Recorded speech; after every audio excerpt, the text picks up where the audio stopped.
ले बहन तेरे राखी का नेग। पापा, आपने तो मुझे कुछ नहीं दिया।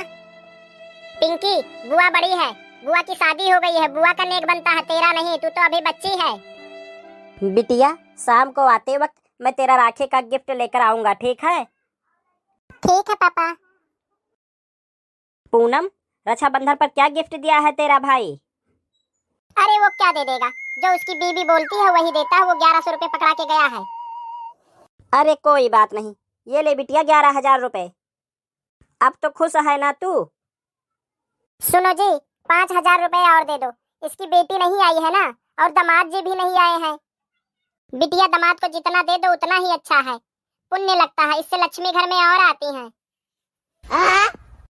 ले बिटिया और ले ले 5,000। अब तो खुश है ना तू? हाँ पिताजी, मैं तो बहुत खुश हूँ, लेकिन ऐसे तो राखी पे तो सब आप सोने की सामान देते हैं। मेरी देवरानी है, उसका भाई हर रक्षाबंधन को सोने की अंगूठी, सोने की चैन, कुछ गोल्ड की ही सामान देता है। और एक मेरे भैया भाभी हैं, कुछ देना ही नहीं चाहते हैं। ये सब क्या देखना पड़ रहा? ये ले बिटिया राखी का नेग। जब तक तेरे माँ बाप जिंदा हैं, तब तक तुझे किसी भैया भाभी की जरूरत नहीं है। दादी, मुझे भी चाहिए राखी का गिफ्ट। आपने बुआ जी को दिया है, मुझे भी दीजिए।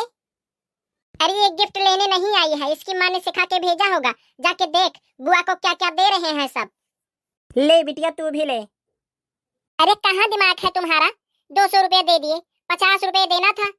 ये तो यही रहती है, कभी कहती है ये ला दो, कभी वो ला दो, सब कुछ तुम ही तो लाके देते हो इसे। अरे जा जा बाहर खेल अब। बच्ची को फालतू में रुला दिया। अरे पिताजी, वो बच्ची नहीं है, अपनी माँ की तरह बहुत चालाक है। अभी एक एक बात जाकर के अपनी माँ को बताएगी कि बुआ को माँ अम्मा ने ये दिया, पाप दादा ने ये दिया। हाँ हाँ बिटिया, मैं भी समझ रहा हूँ, अपनी माँ के कहने पर चलती है ये। इसकी माँ ने ही भेजा होगा कि जाकर के देखो।